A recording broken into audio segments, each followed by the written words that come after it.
કે જ્યાં અગ્નિકાંડ મુદ્દે 25 જૂને રાજકોટ બંધનું કોંગ્રેસનું એલાન છે। કોંગ્રેસના સમર્થનમાં આવ્યા અગ્નિકાંડના પીડિત પરિવાર। રાજકોટ બહુમાળી ચોક ખાતે પીડિત પરિવારોનું પત્રિકા વિતરણ। રાજકોટવાસીઓને બંધમાં જોડાવા અપીલ કરતી આ પત્રિકા છે। 23 દિવસ છતાં ન્યાય ન મળ્યાનો પરિવારજનો આરોપ लगावी रहा छे। आजे आमे भोग बन्या, आवतीकाले कोई बीजा न बने। जो सरकार जागशे तो अमने न्याय मळशे।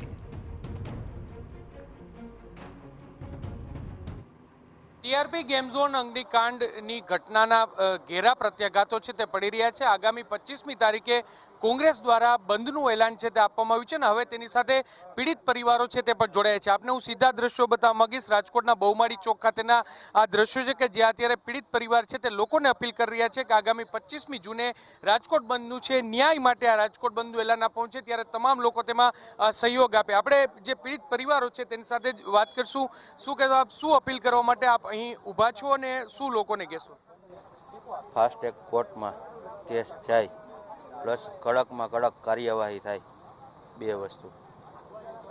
અત્યારે જે એસઆઈટીનો જે પ્રાથમિક રિપોર્ટ આવ્યો છે, સંતોષ છો આ રિપોર્ટથી? જરા પણ નહીં।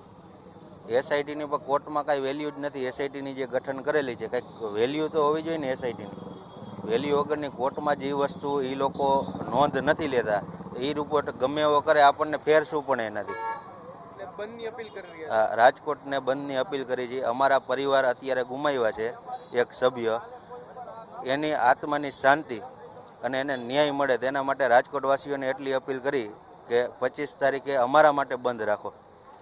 એટલે પીડિત પરિવારો છે તેઓ બંધની અપીલ છે તે કરી। દાદા, તમે શું કહેશો? તમે તમારા કોણ સ્વજનને ગુમાવ્યા છો અને લોકોને શું અપીલ કરશો? મારો દીકરો હતો એકનો એક, નમ્રજીતસિંહ જાડેજા, એને ગુમાવ્યું છે। 23 વર્ષની ઉંમર અને લગ્ન થયા હતા એના ફક્ત 3 મહિના થયા છે અને એ ગુમાવ્યો છે। 25 તારીખે બંધનું એલાન છે, લોકોને શું અપીલ કરશો? લોકોને સ્વયંભૂ રાજકોટ બંધ રાખે, ભાજપ કોંગ્રેસના જે હોય એ બંધ મૂકીને અને પીડિતોના માનમાં બંધ રાખે, એવી અમારી અપીલ છે। એટલે પીડિતોના માનમાં છે તે બંધ રાખવામાં આવે તેવી અપીલ છે। આ જે પ્રકારે આ દ્રશ્ય તમે જોઈ રહ્યા છો કે જે ભ્રષ્ટાચારના કારણે એક આટલી મોટી દુર્ઘટના છે તે ઘટી છે ને, દુર્ઘટનાને ને પગલે જે પરિવારોએ પોતાના સ્વજનો છે તે ગુમાવ્યા છે, તે સ્વજનોના માનમાં 25મી તારીખે બંધનું એલાન છે તે કરવામાં આવે તેવી માંગ છે। અનેક પરિવારો છે તેઓ અહીં ઉપસ્થિત છે, અનેક પરિવારો છે તેઓ પોતાની લાગણી છે તે વ્યક્ત કરી રહ્યા છે ને કહી રહ્યા છે કે તેમને તેમના સ્વજનો છે તે અહીં ગુમાવ્યા છે। બેન, તમે શું કહેશો? આપ પણ અહીં અપીલ રાજકોટવાસીઓને કરવા માટે આવ્યા છો? હું રાજકોટવાસીઓને દિલથી કહેવા માંગુ, એક દીકરીની લીધે કે મેં મારી બેન ગુમાવી તો એનું મને અત્યારે વેદના ખબર છે। કેમ કે આ જે વ્યક્તિ ગુમાવે એને ખબર એ વેદના, આપણે તો વાતું કરવી, પણ જેનું વ્યક્તિ જાય એને ખબર પડે। તો હવે અમને કંઈ અમારી આશા કરવાથી આવી નથી જવાની। અમને ન્યાય મળશે કે નહીં મળે તોય ઠીક ને ન મળે તોય ઠીક, પણ અમારી આ બધું કરવાથી અમારી આશા નહીં આવી જાય। એટલા માટે હવે સરકારથી મારી કંઈ માંગણી નથી, મારી તો રાજકોટની પબ્લિકથી માંગણી છે કે હવે તમે જાગૃત થાઓ। જો તમે જાગૃત થાઓ ને અમારી સાથે જોડાવો ને અમને ન્યાય માટે અમારો સાથ સહકાર આપશો ને તો જ આ સરકાર જવાબ દે। બાકી સરકારને એવું કંઈ બીક નથી। નગર 23મો દિવસ છે, અમારે 23મો દિવસ ન થાય બીજે આ સરકાર હોય ને આમાં ન્યાય અમારે જોતો હોય તો બીજા દિવસે અમને ન્યાય મળી ગયો હોય તો અમારે એટલું કરવું ન પડે। સર બેન, તમે આપ શું કહેશો?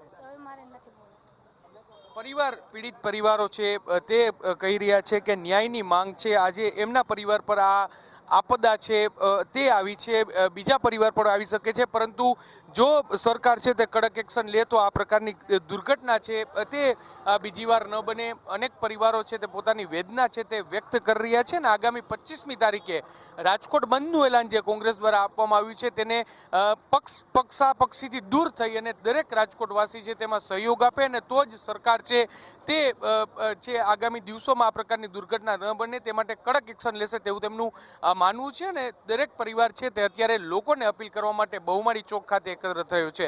કેમેરા પર્સન ભાવેશ લશ્કરી સાથે મોહિત ભટ્ટ, TV9 રાજકોટ। સમાચાર